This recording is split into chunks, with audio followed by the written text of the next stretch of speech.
Imagine this.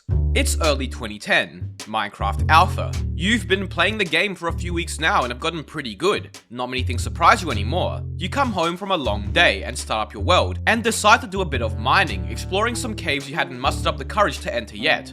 Upon exploring such caves, you find this weird looking red colored ore. Huh, what's that you think? I don't remember seeing any new ores listed in the updates. You decide to play around with it a bit, seeing what this new redstone can and can't do, only to accidentally blow up your house. A week passes and you come back to the game, creating a new world, and now suddenly, it's snowing 24/7 and won't stop.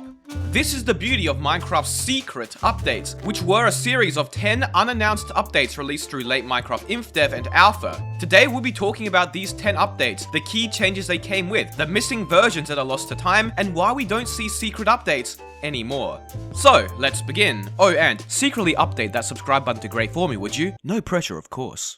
The first of the Seecret updates was known as Seecret Friday Update 1, named after the day it was released. This update was otherwise known as InfDev 201-00618 and added rails and minecarts to the game. Interestingly, minecarts did not act the way you think they would act in this version. Instead of minecarts being rideable and used to transport the player, upon being crafted they had this very odd black boomerang-like texture, and upon being placed on rails and right-clicked, a chest GUI would pop up. When you put items in the minecarts, its inner texture would update as if it was getting more and more full. Anyways, it wouldn't be until about a week later that minecarts would become rideable, so for the time being, players still had to suffer on foot without sprint. But they eventually would become super useful as a means of transport, especially in the earlier days of the game when sprinting and many other methods of transport did not yet exist. This update also made falling sand and gravel actually look like it was falling, as prior to this, it would just teleport to the ground, instantly. And finally, the only real other notable change was that the void actually now killed the player upon the player falling in, instead of just forever suspending them in space. 1 week later, we would get the next Seecret Friday update, otherwise known as Minecraft InfDev 201-00625-2. This update added one of the game's first ever naturally generating structures, the dungeon. Players could now find dungeons around their world which would contain either a spider, zombie or skeleton spawner, and 1 to 2 chests. The chests would contain loot such as gunpowder, string, wheat, bread, iron ingots, buckets, saddles, which are actually also added in this update, and very rarely golden apples. Spawners could also be mined and were obtainable in this update, and when placed would turn into a pig spawner that spawned pigs. Now, interestingly, while golden apples were added to the game and made craftable a few updates back, you couldn't get apples in the game at all. This meant that up until this Seecret Friday update, golden apples were not obtainable in survival mode. But now, with the addition of dungeons, they became the rarest and most sought after item in the game, which was very cool at the time.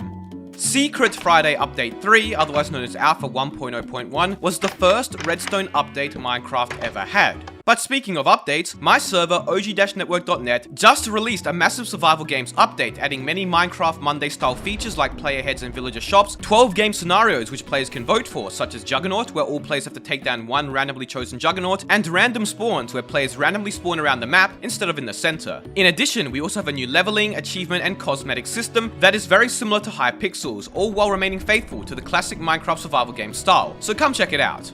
Anyways, Alpha 1.0.1 added redstone, redstone ore, redstone torches, levers, stone buttons, iron doors, as well as wood and stone pressure plates. Furthermore, while redstone dust was added, it wasn't named for the time being. Redstone was quite simple at the time, but considering that prior to this, nothing even remotely similar to electricity existed, this really was game-changing and may have been the most impactful update of all the Seecret updates. Most early redstone was simply used to open doors in style, but it did lead to one of the earliest Minecraft trap designs, known as the Idiot Trap, which is still famously used against not as experienced players to this very day.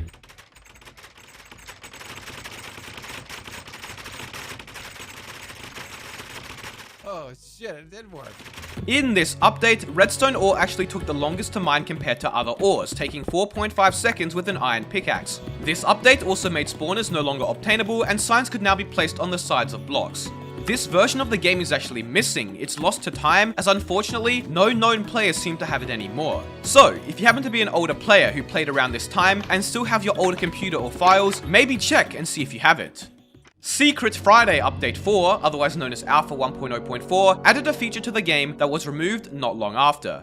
Upon generating a new world, there was a 25% chance that you would generate what was known as a winter world. A winter world was basically a map that was always snowing, no matter where you went. This made survival slightly more challenging, as the surface of the world would constantly get covered in snow, making building above ground quite annoying, especially because right-clicking a block on a snow layer wouldn't replace it as it does in modern Minecraft. This update also added the sit animation that you would see whenever riding a minecart, in a boat, or riding a mob such as a pig. Now, here's something really interesting. I bet majority of you wouldn't know about this update. Prior to Alpha 1.0.4, you were actually able to jump 3 block gaps, as you can see, and sprinting didn't exist yet either, remember. But in Alpha 1.0.4, the max distance you could jump was changed to 2 blocks, and that's how it's remained to this very day.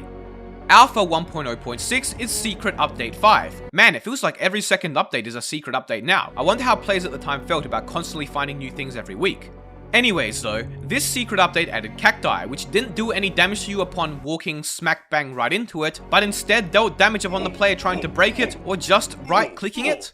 Very strange that the cactus can do telepathic damage, but won't hurt you if you slap your face right into it.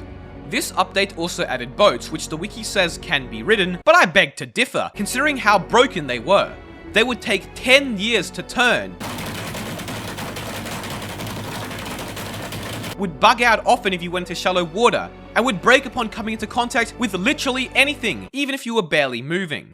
And worst of all, was that upon breaking they wouldn't drop the boat or even enough wood to recraft the boat, so whenever you wanted to do some ocean traveling, you would have to carry an inventory of spare boats with you. It would take years before boats would be properly improved as well. This update also had a weird bug where items in your hand would look much bigger than normal when you entered third person. Very strange. Alpha 1.0.11 or Seecret Friday Update 6 added a lot of useful blocks. We got sugarcane, or as it was known back then, reeds, and we also got paper, books, and bookshelves. Clay was also added to the game, meaning we could get Minecraft's ugliest block, the brick. However, most notably, slimes would be added as well, which dropped slime balls that would become very useful in the game in the years to come. Seecret Friday Update 7, known as Alpha 1.0.14, added chickens, chicken eggs, minecart chests, that other minecart we never use, as well as jukeboxes and music discs. 13 and Cat were the 2 first music discs to be added to the game and could be found in dungeon chests and dropped by creepers if killed by a skeleton, which is still one of the weirdest game mechanics to date. Alpha 1.0.17 was Seecret Update 8, adding fences to the game as well as spider jockeys. Now, newer players will spam that F2 button to create a lovely looking screenshot when they see one for the first time and think it's some extremely rare bug or just a unique glitch. Unfortunately, this version is also lost however, so once again if you think you played around this time, make sure to check. Alright, as we get to our second to last Seecret update, most changes began becoming more technical rather than just flat out features. From world generation to server and client-side inventory changes, not much was added besides the compass. Strangely, there was a bug where torches could be placed on leaves, but only if you had fancy graphics enabled. And finally today we have Alpha 1.1.1, the 10th Seecret Saturday update.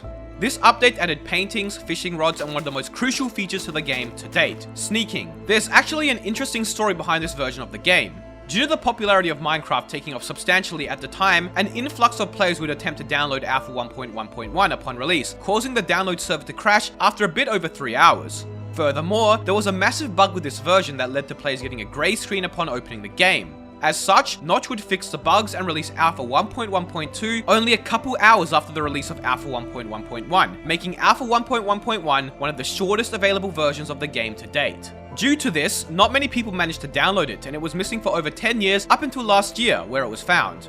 So, why did the Seecret update stop? Well, there's no conclusive reasoning from Notch, but we do have a few logical explanations. After the issues with Alpha 1.1.1, Notch may have decided it would be better to release snapshots or just release versions in the future with all changes announced, so that if it had issues, players would be able to find them more easily and report them to Notch.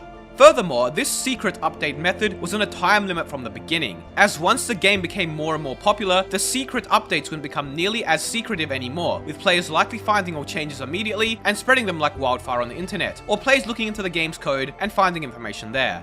But I believe the biggest reason was that it just simply wasn't feasible with the scale of the updates which would later get released. Just imagine if Minecraft 1.18 was never announced, and then one day you go to play Minecraft and, surprise, Seecret Friday Update 52. A massive terrain overhaul, new biomes, caves are massive now, and more.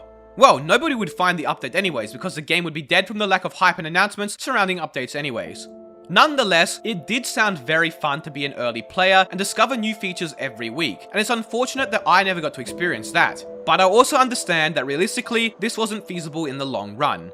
I hope you enjoyed the video. Be sure to check out our new survival games on og-network.net. Be sure to subscribe. Thank you all so much for watching.